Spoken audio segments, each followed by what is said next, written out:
연말 대목으로 식당과 카페가 북적일 시기지만 거리두기 강화로 분위기가 썰렁합니다. 자영업자들의 한숨은 더 깊어졌는데요. 송년 모임 예약이 크게 줄어서 타격이 큰 데다 일행 가운데 미접종자가 있는지 일일이 확인하는 일도 만만치 않다고 합니다. 주변 직장인이 몰리는 식당가에 취재기자 나가 있습니다. 정현우 기자. 네, 서울 여의도에 있는 식당가에 나와 있습니다. 네, 이제 점심 준비가 한창일 텐데 상인들 분위기는 어떻습니까? 네, 일단 이곳은 점심이나 저녁이면 주변 직장인들이 몰리는 식당가입니다. 일단 이른 아침이라서 식사 준비를 하는 상인들의 모습 정도만 확인할 수가 있었습니다. 다들 연말 대목을 기대했지만 오히려 연말이 되고 나서 가게 매출이 절반 넘게 줄었다고 호소하는 식당들이 훨씬 더 많은 것 같습니다. 업주들은 단계적 일상 회복 뒤에 연말 저녁 모임 예약이 많이 들어오기도 했었지만 5명 이상 모임이 금지되는 방역 조치가 내려지면서 예약 취소가 이어지고 있다고 말했습니다.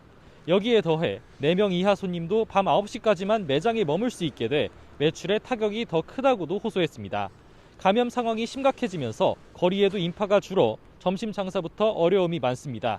방역 패스가 적용되면서 일행 가운데 미접종자가 끼어 있는지 확인하고 안내하는 것 역시 소규모 식당에선 큰 부담이 되고 있습니다. 자영업자들은 방역 강화로 겪는 어려움을 토로하기 위해 내일 오후 서울 광화문에서 대규모 집회를 강행하기로 했습니다. 자영업자 비상대책위원회는 정부가 방역 실패에 대한 책임을 자영업자들에게 떠넘기고 있다며 방역 패스 철회, 영업시간 제한 철폐 등을 요구할 계획입니다. 여기에 더해 오는 27일 집단 휴업을 예고한 자영업자 단체도 있어 혼란은 가중될 것으로 보입니다.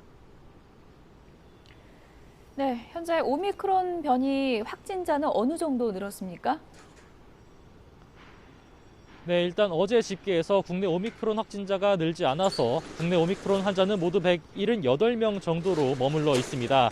하지만 확진자 가운데 오미크론 감염이 의심돼 검사 중인 환자가 10명이 더 있습니다.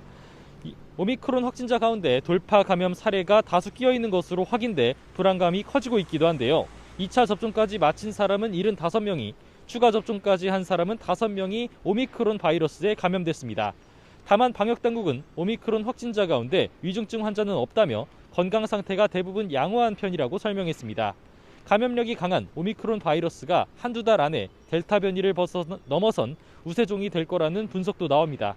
방역당국은 감염 확산으로 인한 검사 수요 확대에 대비해 임시선별검사소 34곳을 추가로 설치해두겠다는 방침을 밝혔습니다. 지금까지 서울 여의도 식당가에서 YTN 정현우입니다.